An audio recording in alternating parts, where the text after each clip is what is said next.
stimulant. Là, les leaders est conscient de ses capacités, mais il est aussi conscient de ses insuffisances.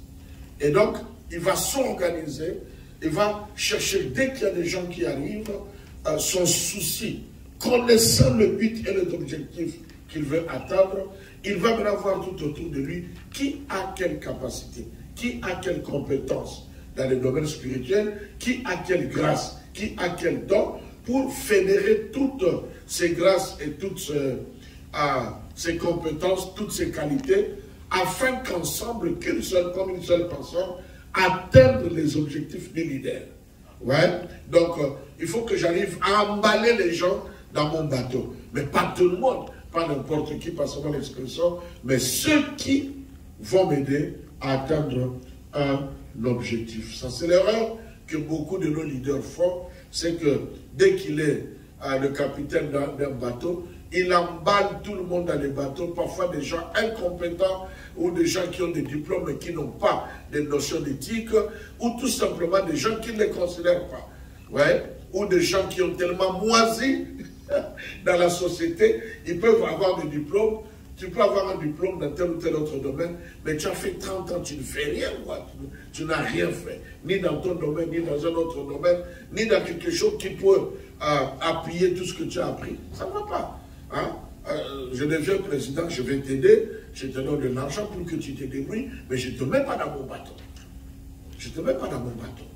Ouais? Comme je disais à quelqu'un, je deviens président, je veux avoir tout autour de moi des frères et des sœurs en Christ, mais pas question de transformer le gouvernement en un groupe de prière.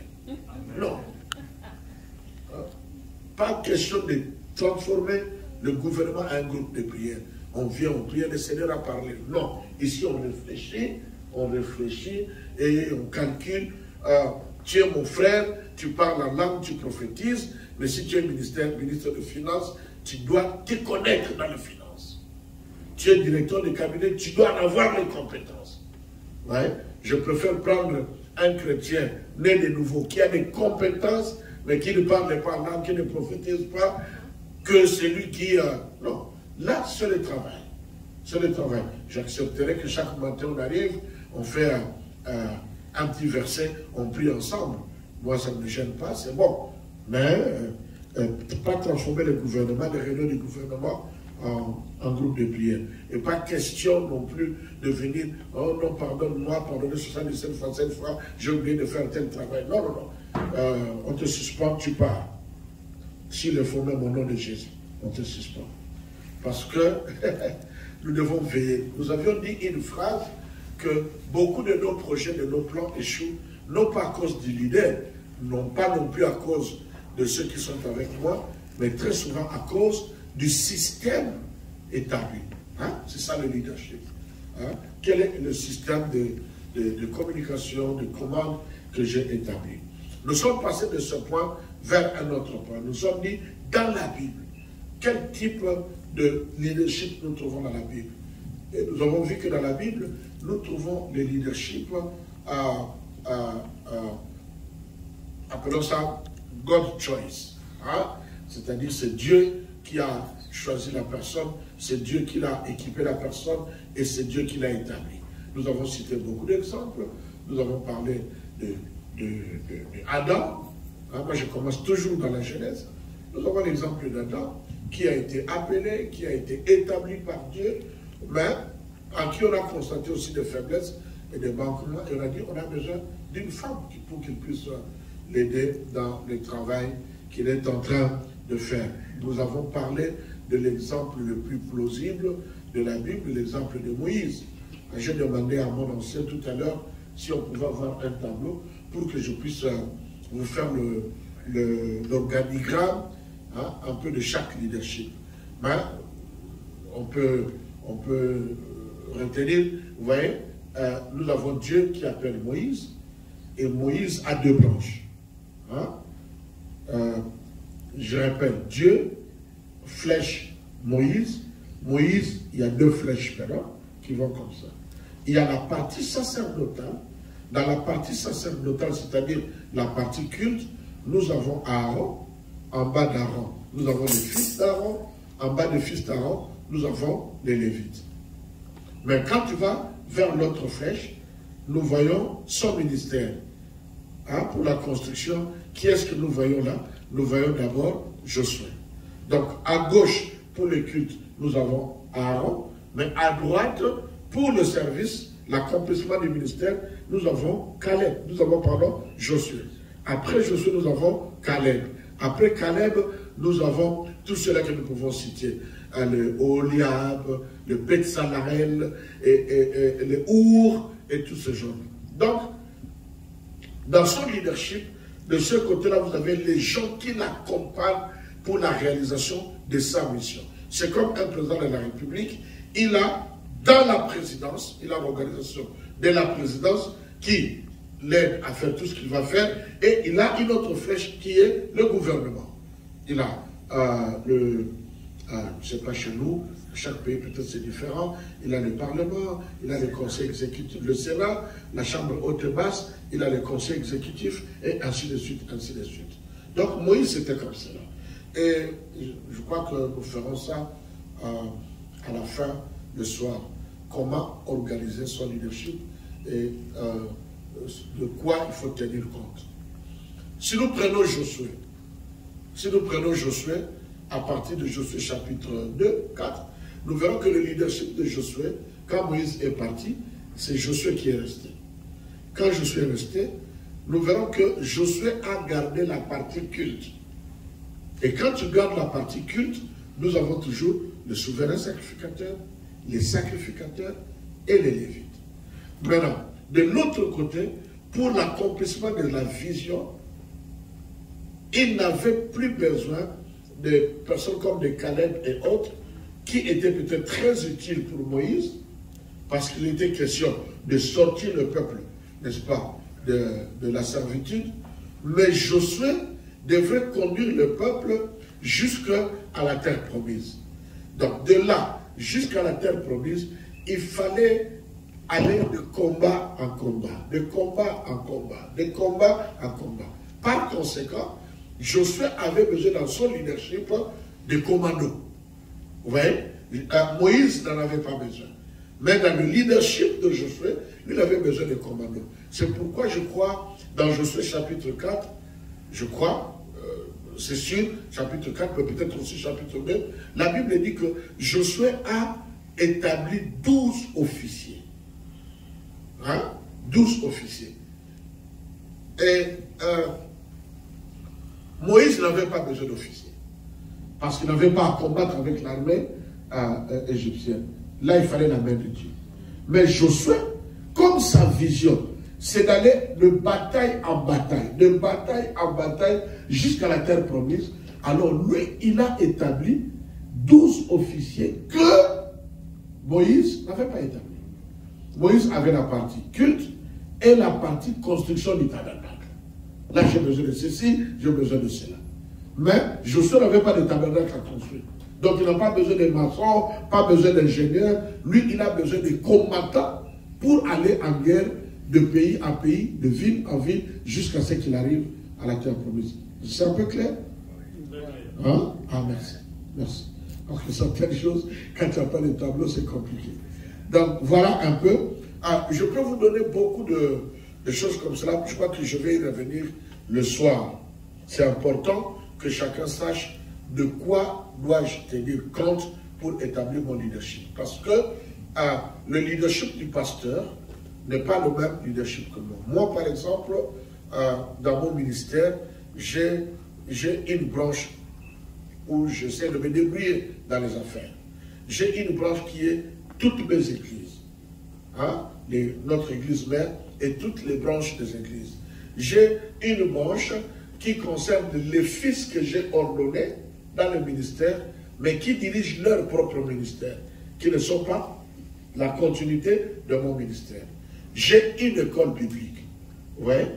Alors, ce qui fait que dans les cultes, du côté culte, j'ai toujours un pasteur, un ou plusieurs anciens, les diacres et tous les responsables. S'il n'y a pas encore un pasteur, il y a un ancien, il y a les diacres, un ancien principal, peut-être d'autres, et ainsi de suite. Mais dans mon bureau, j'ai mon directeur de cabinet, j'ai ma secrétaire, j'ai un chargé de mission, j'ai un chargé de tout ce qui est à publication, les livres et tout. Donc, dans mon organisation, dans mon bureau, il y a des frères et des sœurs qui travaillent dans mon bureau, qui ne sont peut-être pas leaders ni responsables dans l'église locale. Mais je les ai pris tout autour de moi par rapport à leur qualité, pas spirituelle, par rapport à leur qualité. Quelqu'un qui peut écrire, quelqu'un peut lui corriger en français, celui qui sait filmer, ainsi de suite. Pour essayer de vendre un peu le peu de grâce, le peu de qualité que j'ai. Là, je finis d'écrire, je fais 15 séances d'enseignement sur l'excellence. Demain, je vais vous faire goûter juste une partie. Je fais 15 enseignements de 1h30, 1h30 sur l'excellence, tout le mois de janvier jusqu'au mois de février. C'est aussi dans notre page YouTube. Alors, j'ai pris une personne dans mon bureau. Il était chargé, c'est une sœur en Christ, une Camerounaise. Bon, la plupart tout autour de moi sont des Camerounais et des Camerounaises. Alors, il y a un Burundais et puis il y a aussi une Gabonaise. Alors, juste une Congolaise qui est pour mon protocole, c'est tout. Donc, je lui ai confié la charge d'écrire tout ce que j'ai enseigné. Et elle a me surécrit tout ce que j'ai enseigné. Et elle m'a montré. Donc, elle suivait chaque vidéo. Elle écrit tout ce que je suis en train de dire. Elle a classifié les choses. Et c'est fini. Elle est venue me remettre pour me dire, papa, voilà tout ce que tu avais dit, c'est ça. Donc là, je n'ai pas besoin de quelqu'un qui parle la langue.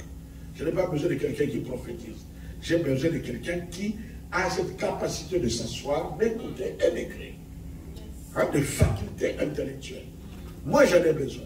Mais peut-être que le pasteur n'en a pas besoin dans son ministère parce que, bon, peut-être qu'il n'a pas encore intérêt ou bien besoin, ou bien ce n'est pas dans sa vision d'écrire. Moi, j'ai une responsable qui s'occupe, nous avons de revues que nous sortons chaque 4 mois. On appelle ça cri de réveil. J'ai tout un département. C'est la femme de notre ancien, Jeannette, que je salue ici. Ils sont camerounais aussi.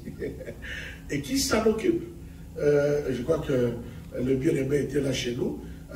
Je crois que la première impression qu'il a, dès qu'il est entré, il a dit, ah, cette église est organisée. Chaque chose, à la place. Et donc, du coup, il est chargé de ça. Elle sait quand est-ce qu'il va fonctionner, mais dans l'église locale, elle est dans l'intercession, elle est dans le protocole. Mais dans mon bureau, elle est, comment est-ce qu'on l'appelle? Éditrice, hein? Éditeur de notre revue Cri de Réveil. J'ai besoin d'elle par rapport à ma vision. Donc, si aujourd'hui, il a une entreprise, son leadership ne sera pas organisé de la même manière que ton leadership si tu as une école. Ton leadership ne sera pas organisé de la même manière que le leadership de Papa Bakala, qui peut-être lui, il a des entreprises, des affaires à gauche, à droite. Donc chacun doit tenir compte des objectifs qu'il a atteints pour voir comment organiser mon leadership. Ça va? J'ai répondu même déjà presque à la question du soir. Alors, nous avons parlé de deuxième type de leadership, c'est le leadership autoproclamé. Hein? Le leadership autoproclamé.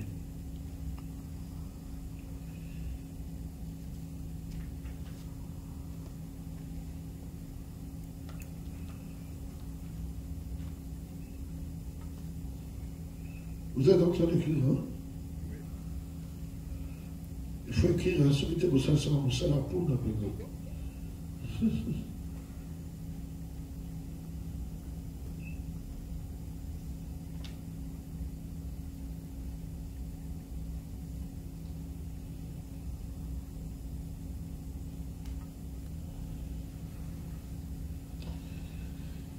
il y a des gens qui se sont recommandés eux-mêmes.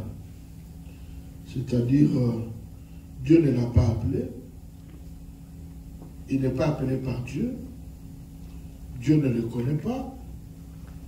Mais il s'improvise, je dirais même qu'il s'impose comme leader dans une organisation.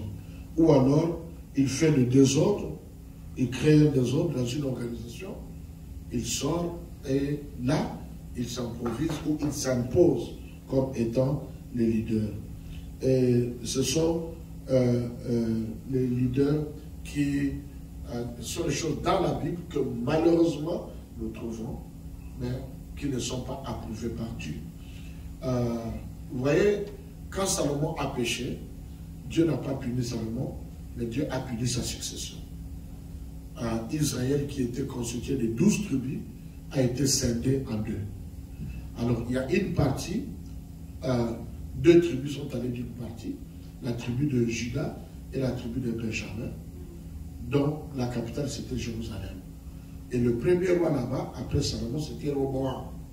Mais de l'autre côté, les 10 tribus du nord se sont organisées et ils ont eu comme premier responsable qui? Jéroboam. Mais qu'est-ce que Jéroboam faisait? Jéroboam, nous allons lire ça ensemble.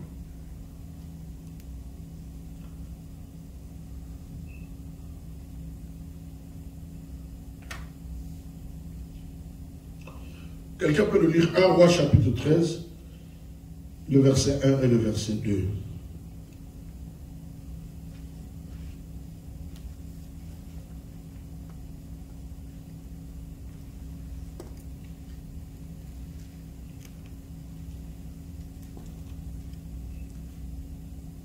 Le verset 1 à 2, disons au nom du Seigneur. Un homme de Dieu se rendit à Juda, à Bethel sur ordre de l'Éternel. Il arriva pendant que Jéroboam se tenait devant l'autel et s'apprêtait à faire brûler les parfums. L'homme de Dieu se mit à lancer des invectives contre l'autel selon l'ordre de l'Éternel et il cria: Autel, autel, voici ce que déclare l'Éternel. Il naîtra un fils parmi les descendants de David. Son nom sera Josias. Sur cet autel, il égorgera les prêtres des hauts lieux, qui offrent sur toi des parfums, et l'on fera brûler sur toi des ossements humains. Merci. Versets 33 et 34, du même chapitre, 1 Roi chapitre. Malgré ces avertissements, Jéroboam ne renonça pas à sa mauvaise conduite. En quoi consistait sa mauvaise conduite? La lecture continue. Il continua d'insinuer comme prêtre des hauts lieux des hommes pris dans la masse du peuple. En fait, il conférait l'office sacerdotal à tous ceux qui le désiraient. Stop. Ouais. Il confiait le fils sacerdotal à quiconque le désirait. C'est-à-dire, si aujourd'hui mon fils vient dire: ah papa, moi je deviens apôtre. Oh d'accord, je le mets là. L'autre vient, je deviens prophète. Toi, c'est-à-dire les gens, ils s'improvisent eux-mêmes. Ils s'autoproclament. Ils décident eux-mêmes de devenir ce qu'ils veulent, des leaders. Alors que Dieu ne les a pas placés. Et nous voyons que cela a été considéré comme un des grands péchés, n'est-ce pas, des Jéroboam. C'est d'établir dans le ministère les gens qui les désiraient. Mais je vais vous dire qu'aujourd'hui, ça se fait aussi. Il y a des gens qui disent, qui peuvent aller venir voir le pasteur Balé et dire: bon, écoute, je te donne 1000 euros, ou bien je t'achète une voiture, consacre-moi Bishop. Moi, il y a des gens qui m'ont déjà appelé: l'apôtre, viens, je vais te donner tout ce que tu veux, je vais te donner tout ce que tu veux, viens m'établir, parce que tu es trop connu en Europe, tu es très considéré, viens, je veux que ce soit toi qui le fasses, comme ça, ça va être reconnu. Je dis: faire quoi? Il dit: non, non, viens me consacrer comme bishop. Comme ça, j'ai refusé carrément. Quoique c'était mon petit du quartier, j'ai dit: mais qu'est-ce que tu racontes? Je lui ai posé la question: tu as combien d'églises? Dis-moi d'abord, le bishop, c'est qui? Il n'arrivait même pas à expliquer ce qu'est un bishop. Mais il veut qu'on établisse bishop. Et il était prêt à me donner des habits, et il avait prévu pour moi, je ne vais pas citer dire le nom de la monnaie, sinon vous connaîtrez le pays, vous pouvez le repérer. Donc, pas moins de 1500 à 2000 monnaies de ce pays-là pour que je l'établisse comme ça. Ça ne coûtait rien. Il me paye mon transport, il me paye mon hôtel.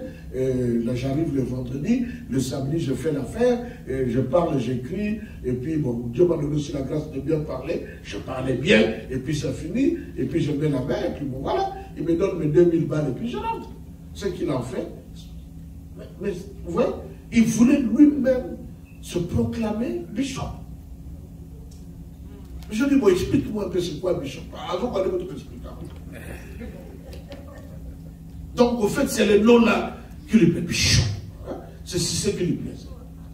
Et moi, je refuse. Je refuse. Il y a des pasteurs qui m'ont dit, voilà, je priais, le Seigneur m'a dit que ce soit toi qui puisses m'envoyer. Je dis, il n'y a pas de problème, avec plaisir. C'est une grâce d'ailleurs. Mais, parle-moi de ton appel. Comment est-ce que Dieu t'a appelé? Donne-moi le message dont tu es porteur. Et puis la personne disparaît. Jusqu'au jour où j'apprendais qu'on l'a déjà ordonné par une autre personne. Attendez. Ouais. Donc, il y a des gens qui s'improvisent. Hein? Surtout les gens qui font des rébellions dans les églises, ils finissent très souvent par s'improviser eux-mêmes comme leaders. Ouais. Bon. Voilà. Bref. Ne touchons pas du côté politique. Troisième type de leadership que nous trouvons aussi dans la Bible, c'est, on avait dit hier, man choice. Hein? Le leadership, man choice. Nous pouvons prendre aussi ce texte ici, de 1 Roi 13, comme aussi le man choice, mais prenons le texte le plus connu, l'exemple le plus connu dans la Bible.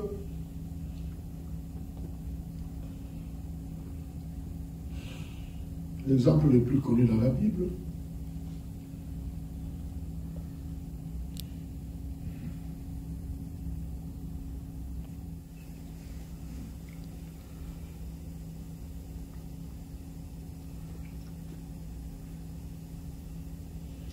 C'est quoi l'exemple le plus connu dans la Bible? Que vous connaissez? Très bien. L'exemple de Saul. C'est dans le livre de Samuel, chapitre 1.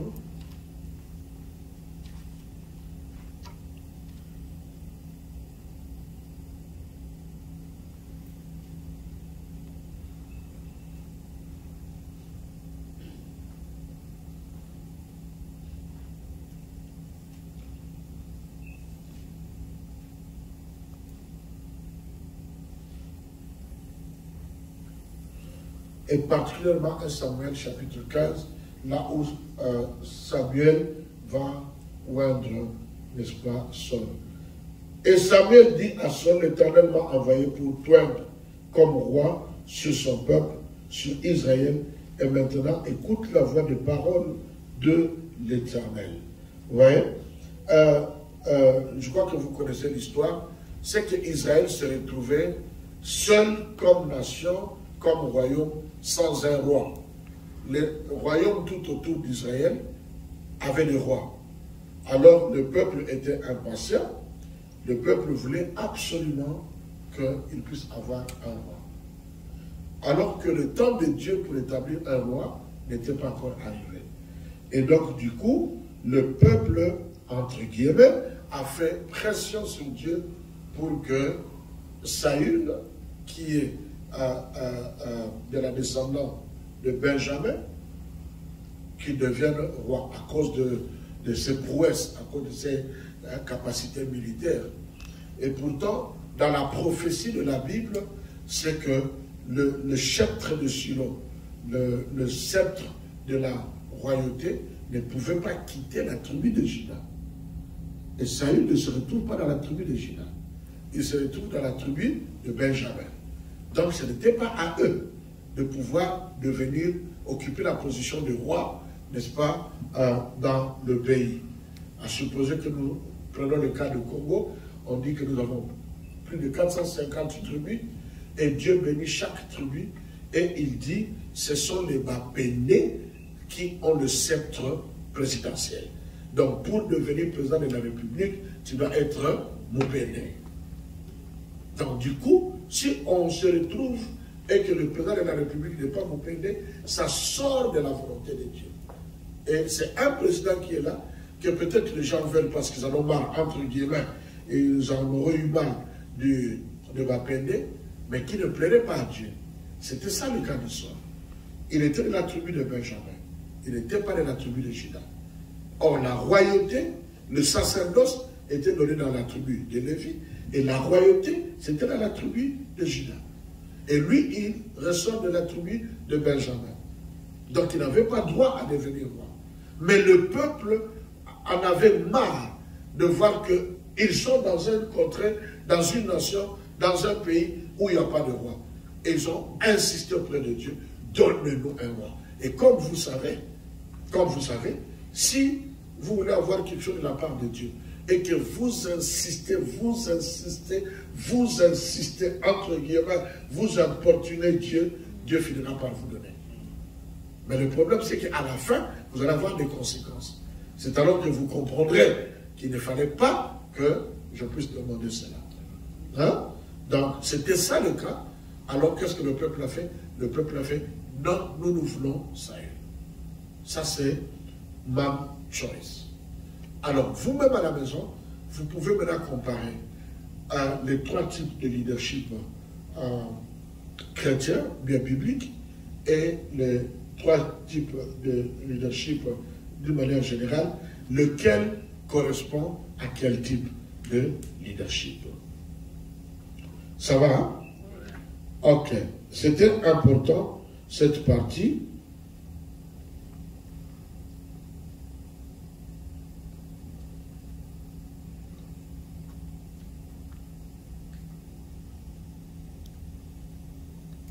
Je vais répondre à cela tout de suite.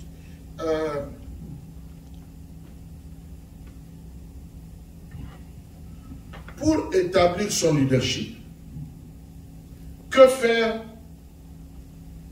Ou bien écrivez principe pour établir un leadership. Le principe à respecter pour établir un leadership. Le principe à respecter pour établir un leadership.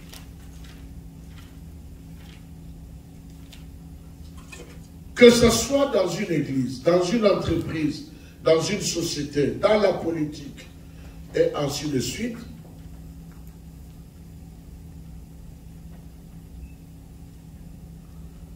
pour établir son leadership, il faudra premièrement tenir compte des objectifs à atteindre. Premièrement, il faut tenir compte des objectifs à atteindre.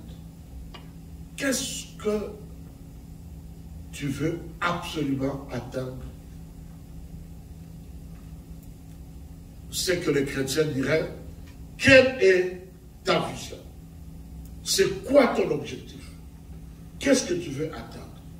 Ça, c'est le premier principe, le premier critère important à considérer si tu veux établir ton leadership. Quels sont les objectifs que j'ai à atteindre? Deuxième critère, tenir compte de ses compétences, mais aussi et surtout de ses insuffisances. Toi, en tant que leader, tu dois savoir, dans l'obtention, pour obtenir cet objectif, quelles sont mes capacités. Et deuxièmement, qu'est-ce qui me manque? Qu'est-ce qui me manque? Troisième principe à respecter,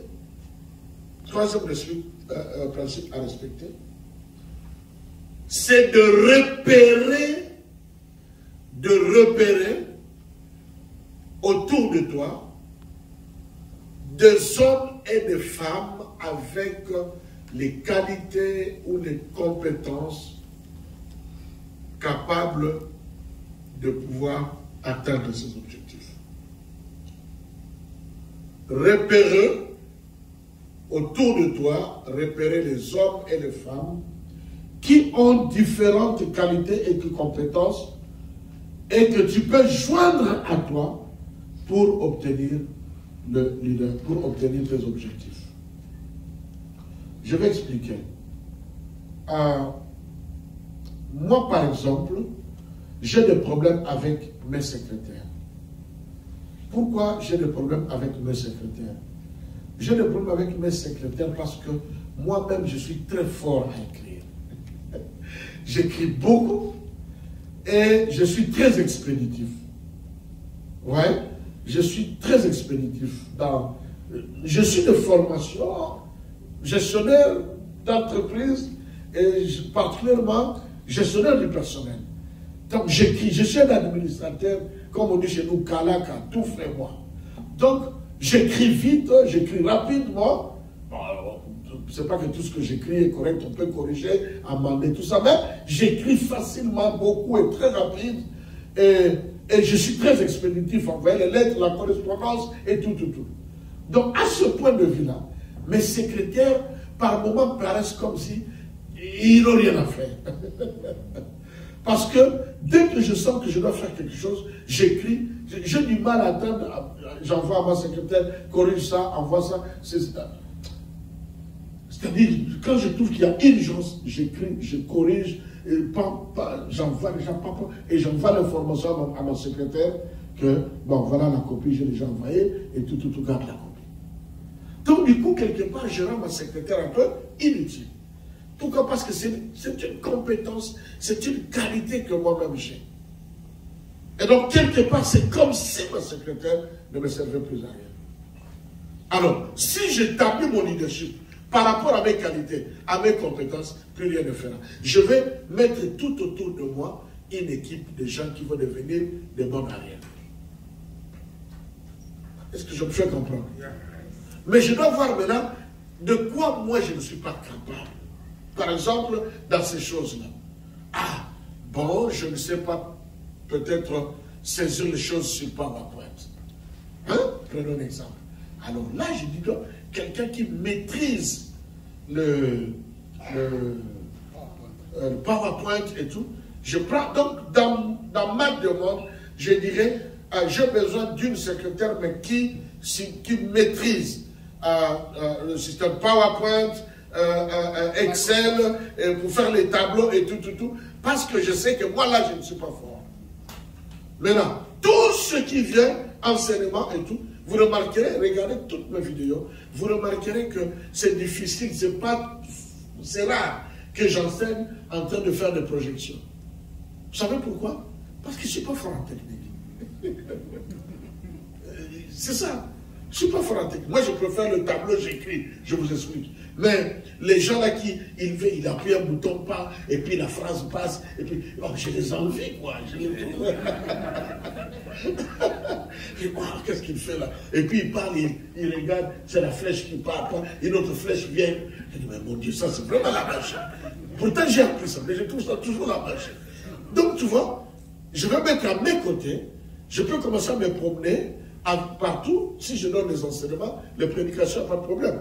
Mais si je vais dans le cadre des enseignements, je ferais mieux de me faire accompagner de cette soeur-là ou de ce frère-là. Il connaît, il maîtrise, et quand je parle, lui, il maîtrise pas, puis il envoie les images, et puis, voilà. Parce que moi, je ne suis pas fort de ce côté-là. Et quand je m'occupe, je m'entoure de telle personne, la qualité de mon travail atteint l'excellence. Vous avez compris? N'établis jamais le leadership en tenant compte de tes capacités. Tu ne feras rien. Tu ne feras rien. Tu ne feras rien.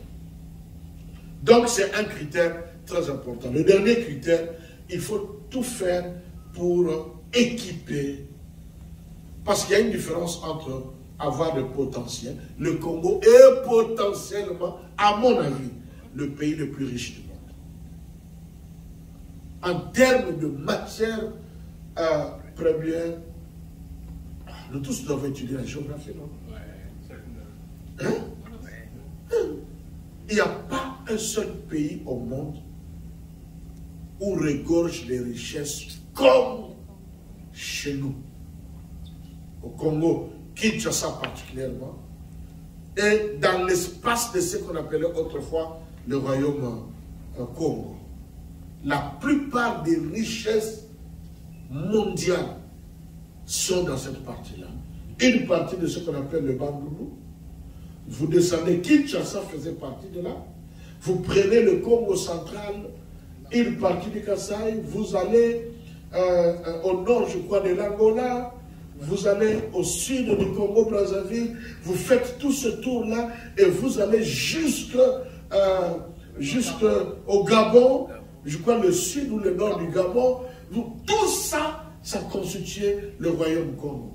Et la plupart de minerais du monde sont là-bas. Et d'ailleurs, les experts sont en train de démontrer que c'est de là qu'a commencé le jardin d'Éden. Amen. Ouais. C'est une partie du jardin d'Éden qui est remontée juste vers les Dubaï et tous les autres là, l'Égypte, parce que la carte de l'Afrique en ce temps-là n'a rien à voir avec la carte de l'Afrique que nous avons maintenant. C'est ce qui fait que les Abraham, ils étaient des Noirs. Ils n'étaient pas des Blancs. Ils n'étaient pas des Blancs. Le premier homme qui a régné sur la terre, c'est un Noir. Il s'appelle Nimrod. C'est la Bible qui dit que c'est le premier Noir. Le premier homme qui a régné dans le monde, qui était un chasseur et tout, c'est Nimrod. Et Nimrod était descendant de qui? De Noé. Noé était noir, avec 2 enfants noirs. Et, attendez, voilà. Et un albinos. Et l'albinos, c'est ceux-là qu'on appelle des blancs. Ouais. Je vais vous effacer. Donc moi, je n'ai pas de problème avec ça. Je dis ce qui est partout. Les recherches que tout le monde a fait. Ouais. Bref, c'est ça. Donc, il faut former, il faut équiper et mobiliser les gens à devenir effectifs. Nous sommes potentiellement riches, mais nous sommes réellement pauvres. Parce que le potentiel, c'est ce que tu as en toi, mais qui est caché.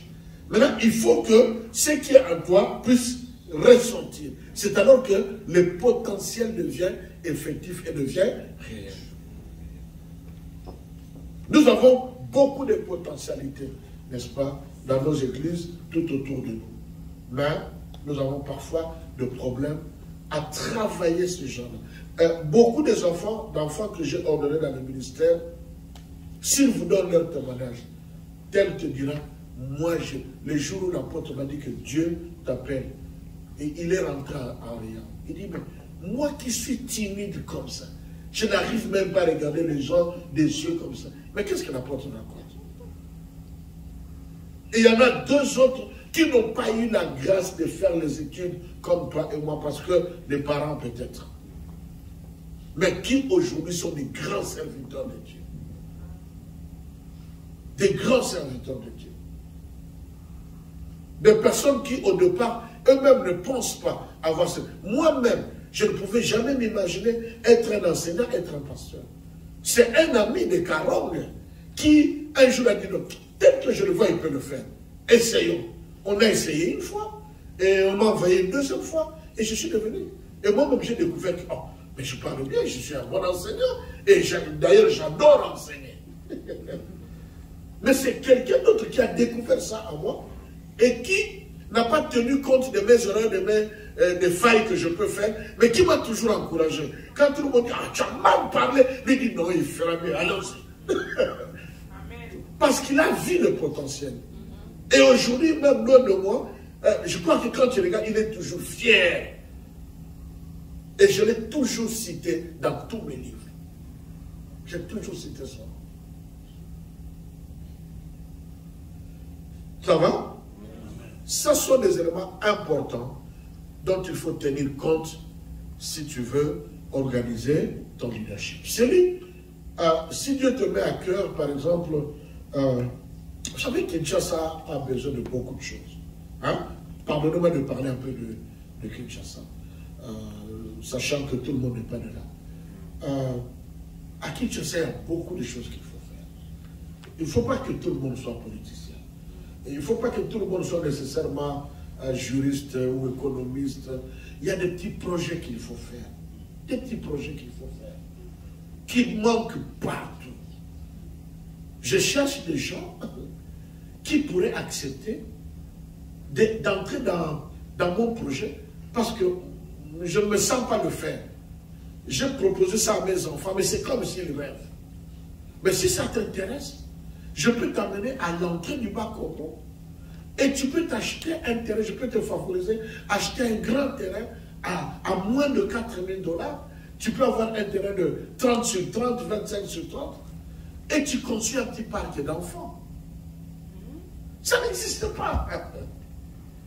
Juste de clôturer, faire un endroit où les enfants peuvent avoir des balançoires, ils ont quelque chose là-bas pour jouer, ils ont une piscine, au côté de la piscine tu mets les chaises et tu mets quelques, je ne sais pas, on appelle ça chez nous en Allemagne, imbis.